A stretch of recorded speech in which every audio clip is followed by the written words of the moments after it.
FashionGHANA.com. Okay, now looking at the thing I said about designers and fashion designers, I feel the problem that is the hurdle that most of the designers are going before they are able to appeal in a trending manner to Ghanaians. I think the problem they're facing is branding. I think that's the one thing that prevents them, because I personally, from blogging about fashion for almost 10 years now, I personally don't feel our designers have a connection with the public. I feel our designers have a connection with some celebrities, some personal friends, some family, some 1 or 2 Instagram followers here and there, but I don't feel they've broken that barrier with the Ghanaian public. And just to make the question a little bit longer, I don't feel is that Ghanaians don't want the designs, because Ghanaians are still very much wearing print and African designs.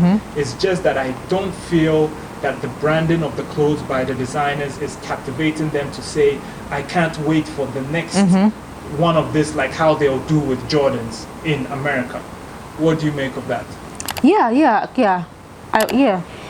that's true, because branding is a problem in our industry, and I don't think any of us have truly been able to like create that brand that people want with a passion, and they'll do anything to get their hands on, not for the sake of the item, but just for the sake of the name. Because when we talk about brands, it's the name. Even if you put out a sack, a corn sack, people want it just because it's this particular brand on it. But we don't have that here. So I think that's something that needs to be looked at. Why do you think we don't have that here? Like, let's look at the Bri brand. What would you say the Bri brand can do from today to get to that point, or will need to do? What needs to be done to get there? Well, first, I think basically that's going to have to identify a certain demographic and appeal to that particular demographic, target them, make sure that demographic also accepts the brand and also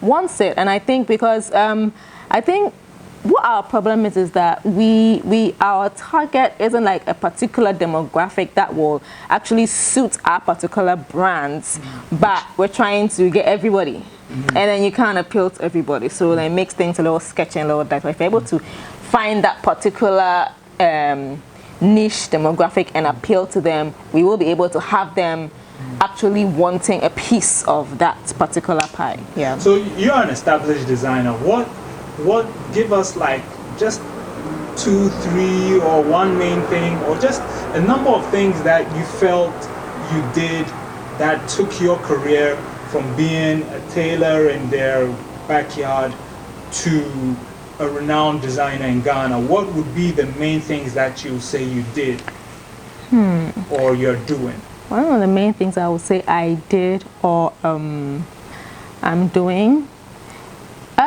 I'd say sticking to that Afrocentric vibe.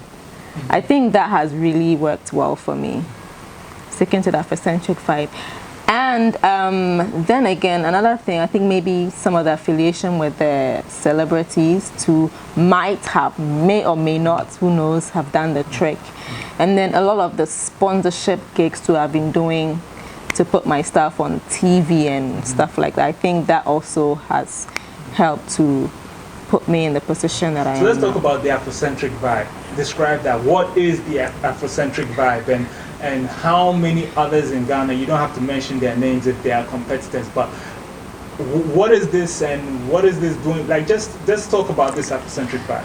What is it? Let's talk about something that's Afrocentric. It's purely African, but then again, it's deeper than just basic African. It involves culture, and then culture is something that really appeals to me. And then it's not just like Ghanaian culture, but anything that is deeply culture and that is deeply ingrained in Black culture. I try to find some way to incorporate it into my designs. There have been times when there have been conflicts. There have been times when it wasn't the in thing, but then I did it, and then it stood out in a way when I was posted just maybe 1 or 2 people, but it gives people a certain impression and leaves a certain mark on people's minds. So I think that's, yeah, in a nutshell. And then when you say celebrities, which celebrities have you clothed? I mean, you've probably clothed a lot, but just give us run through the celebrities you've been working with or work with. Everyone is like working with Gloria Safo, and I work with Gloria Safo. You have a partnership with Gloria Safo. Yes. The Glow City. Glow City. Okay. Yeah. So do you still have that partnership? Yeah, we still have that partnership. Okay. So her fabulous clothes at Glow City, is it supposed to be a secret that you are behind it, or is that just? It's not a secret. Okay. It's not a secret. Yeah, it's open.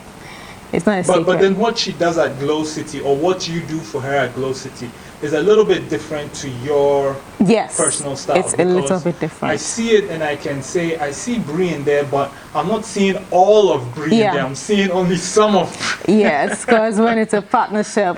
So that alternative part, is that her demand, or is that you just saying, let me do something that's a little different? Is she saying, okay, I like what you do, Bri, but this is what I want for the shop, and that's where the difference between what's and Glow City? Yes, that's where the difference. So there's. But I don't do everything. She stocks elsewhere. Okay. And I think so. Some of those stuff too are a little different. So okay. So she has other. When we started, creatives. It was just me and her partnering, but now she has other creatives to involve. So it's like a blend. Yeah. Okay. And then who else are we familiar with? Nikki Samonas. Nikki Samonas, she's amazing. Seligali, Rosalind Gissa, Manifest. I can't remember all of the names offhand because I'm really bad at remembering names. But there's Ishon, there's Ishon. My girl Ishon. Okay. And then she's not a celebrity, so she is not Ishon. Mohineri Gifty, I think she's not a celebrity, but she's a huge deal to me.